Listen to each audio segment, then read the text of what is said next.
بسم اللہ الرحمن الرحیم۔ السلام علیکم۔ ابرار رشید آپ کی خدمت میں حاضر ہے اور آپ سے درخواست ہے کہ اگر ابھی تک آپ نے اس چینل کو سبسکرائب نہیں کیا تو سبسکرائب کر لیجئے، جو بیل آئیکن ہے اس کو، اور لائک کے بٹن کو ضرور پریس کیجئے گا۔ آپ کا بہت بہت شکریہ۔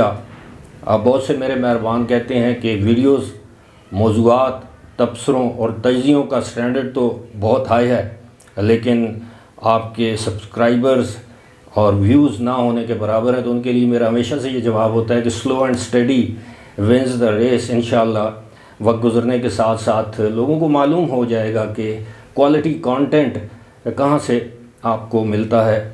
لیکن اس سے پہلے کہ اپنے اصل موضوع کی جانب آؤں، بھارت نے ایک پروپیگنڈا کیا تھا، آپ کے علم ہے، وہ جو کینیڈا میں ایک سکھ خالصتان تحریک کا رہنما قتل ہوا، جس کا الزام لگایا کینیڈا کے وزیر اعظم جسٹن ٹروڈو نے بھارت کی جو انٹیلیجنس ایجنسیز ہیں ان پر۔ اس کے بعد ایک سفارتی، جسے کہہ لیں کہ ایک چپکلش جو ہے وہ دونوں طرف جاری ہے۔ بھارت نے یہ کہا تھا کہ امریکہ نے کینیڈا کے جو الزامات ہیں اس کو مسترد کر دیا، اس سے متفق نہیں ہوا۔ آج امریکی جو دفتر خارجہ ہیں اس کے ترجمان ایک ہیں جیک سلیون، انہوں نے کہا ہے کہ جناب امریکہ اس معاملے میں بھارت کے نہیں، معاف کیجیے گا، کینیڈا کے ساتھ ہے، کینیڈا سے متفق ہے اور اس معاملے پر ہونے والی تحقیقات کا بغور جائزہ لے رہا ہے۔ خیر، یہ ایک میوٹڈ رسپانس آپ اس کو کہہ سکتے ہیں۔ کھل کر امریکہ نے بھارت کی مذمت نہیں کی۔ تھوڑی دیر کے لیے سوچئے، اگر ایسا الزام امریکہ یا کینیڈا یا کسی یورپی ملک میں ہونے والی کسی قتل کی واردات کے بعد پاکستان پر لگتا تو اس وقت دنیا میں صورتحال کیا ہوتی۔ لیکن بھارت کے ساتھ لوگوں کے تجارتی اسٹریٹجک مفادات ہیں۔ خیر، اپنی اصل خبر کی جانب آتے ہیں کہ جناب پاکستان جو معاشی تباہی کے دھانے پر آج کھڑا ہے، بلکہ معاشی تباہی کا جسے کہتے ہیں شکار ہے، اس کی بڑی وجہ کیا ہے؟ پاکستان میں کون سے ایسے ادارے ہیں جو کہ مسلسل نقصان کرتے چلے آ رہے ہیں، اور ہم عوام کے خون پسینے سے کمائی گئی دولت، ٹیکس، پیسہ ان اداروں پر لگا رہے ہیں، لیکن ان اداروں کا قبلہ درست ہی نہیں ہو رہا۔ میں زیادہ لمبی تمہید میں نہیں جانا چاہتا۔ ایک رپورٹ ہے جو وزارت خزانہ کی جانب سے جاری کی گئی ہے، وہ آپ کے ساتھ شیئر کرتے ہیں۔ سب سے پہلے تو وہ ادارے جو کہ اس وقت منافع میں جا رہے ہیں ان کا ذکر کریں گے، وہ 10 ادارے جو کہ منافع کما رہے ہیں، اور وہ پھر 10 ادارے جو کہ اس وقت نہ صرف سرکاری خزانے بلکہ ریاست پاکستان اور پاکستانی عوام پر شدید بوجھ ہیں۔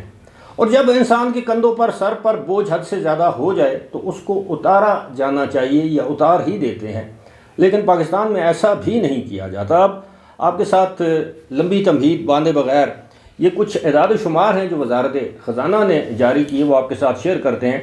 پاکستان میں جو سب سے زیادہ منافع کمانے والی کمپنی یا ادارہ ہے اس کا نام ہے oil and gas development company. یہ 100.8 ارب روپے سالانہ منافع دیتی ہے، یعنی 100 ارب اور 80 کروڑ روپے۔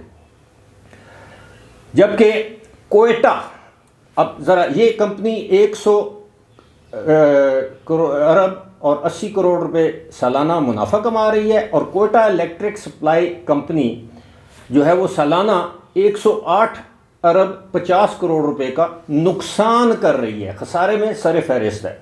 وزارت خزانہ کی تفصیلات کے مطابق مالی سال 2020 میں پاکستان پیٹرولیم کمپنی لمیٹڈ نے 49.4 ارب روپے کے ساتھ دوسرا نمبر حاصل کی، دوسرے نمبر پر رہی منافع کمانے والی کمپنیوں میں۔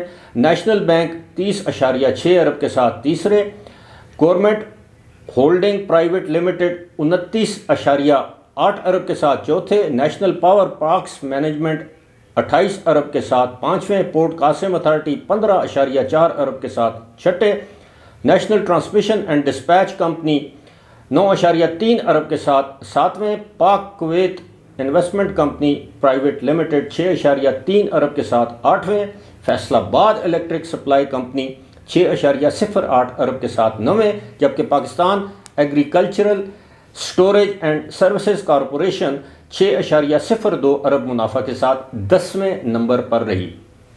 اب یہ فیصل آباد میں ظاہر ہے ایک انڈسٹریل سٹی ہے، وہاں پر کارخانے ہیں، ملیں ہیں، پاور لومز ہیں، تو وہاں پر جو ہے وہ جو ان کی جو فیصل آباد الیکٹرک سپلائی کمپنی ہے وہ 6.08 ارب کما کر جو ہے وہ 9ویں نمبر پر ہے پاکستان بھر میں۔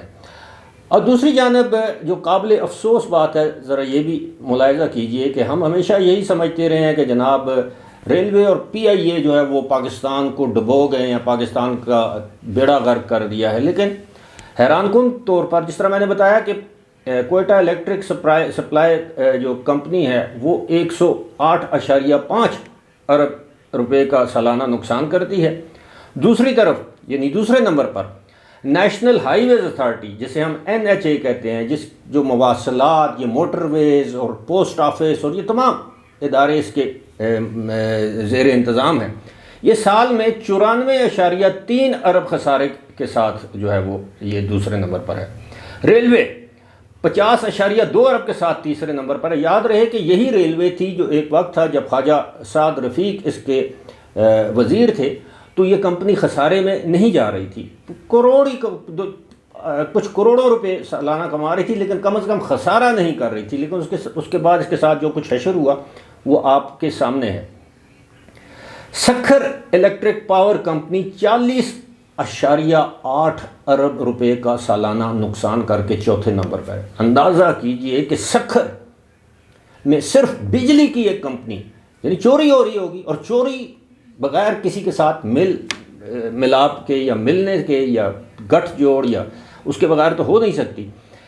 اب Pakistan international air lines PIA قومی ایئر لائن جو ہماری ہے وہ 36.7 ارب کے ساتھ 5ویں، سوئی سدرن گیس کمپنی لمیٹڈ 21.4 ارب کے ساتھ 6ٹھے۔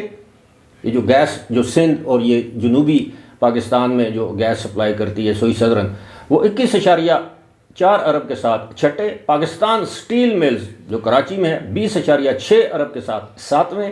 HESCO Hyderabad electric supply company یہ ہے 17.7 ارب کے ساتھ 8ویں نمبر پر۔ پاکستان اسٹیٹ آئل POS جو پیٹرولیم مارکیٹنگ اور ترسیل کرنے والی جو کمپنی، اندازہ کیجئے کہ 14.8 ارب کے ساتھ 9ویں۔ اس کا کیوں نقصان ہو رہا ہے بھائی؟ باہر سے پیٹرول آتا ہے، اس کو 2-3 گنا زیادہ قیمت پر یہ کمپنی مارکیٹ کرتی ہے، فروخت کرتی ہے، اور یہ پاکستان کا ادارہ ہے۔ اور یہ بھی ہماری بدقسمتی دیکھیے کہ یہ PSO بھی نقصان میں ہے، 14.8 ارب کے ساتھ 9ویں نمبر پر ہے۔ اور Peshawar electric supply company PESCO جسے کہتے ہیں، یہ 14.6 ارب کے ساتھ 10ویں نمبر پر ہے۔ اب اس میں آپ اندازہ کیجئے کہ ہزاروں کی تعداد میں اس میں لوگ کام کر رہے ہوں گے، اور بعض کمپنیاں میں جانتا ہوں ایسی ہیں جن کے سربراہ خاص طور پر واپٹا آپ دیکھ لیں، اور اس میں بہت سے ادارے ایسے جو واپٹا کے زیر انتظام ہیں، سوائے ایک وہ نیشنل جو پاور پتہ نہیں ڈسپیچ اینڈ سٹوریج جو بھی کمپنی ہے، اس کے علاوہ سب خسارے میں ہیں۔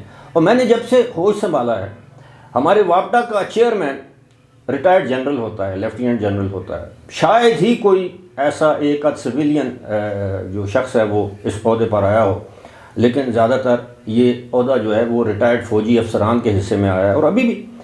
اب آپ اندازہ کیجئے کہ یہ بہت سے ادارے ایسے ہیں، جیسے PIA ہے، PIA کے متعدد سربراہ جو ہیں وہ ایئر فورس کے ریٹائرڈ لوگ رہے ہیں، ایئر مارشل رہے ہیں، لیکن PIA کو سدھارا نہیں جا سکا۔ یہاں تک کہ عمران خان کے دور میں ایک سرونگ ایئر مارشل PIA کے چیئرمین تھے، لیکن اس کے باوجود PIA کی صورتحال آپ کے سامنے ہے۔ تو جب بھی ان اداروں کی نجکاری کی بات کی جاتی ہے، ان کو فروغ کی جانے کی بات کی جاتی ہے، ان کے حصے فروغ کیے جانے کی بات ہوتی ہے، تو ایک کوہرام برپا ہو جاتا ہے، احتجاج ہوتا ہے، یونین بازی، یونین آگے آ جاتی ہے۔ تو آپ اندازہ کیجئے کہ اگر یہ ادارے، یہ تمام کے تمام ادارے جس طرح سالانہ سینکڑوں ارب روپے کا نقصان کر رہے ہیں، یہی ادارے اگر سالانہ سینکڑوں ارب روپے کما رہے ہوں، اور یہ کوئی راکٹ سائنس نہیں ہے، صرف ہیڈ جو ہے وہ آنیسٹ ہو، نیچے اپنی ٹیم آنیسٹ لے کر آئے،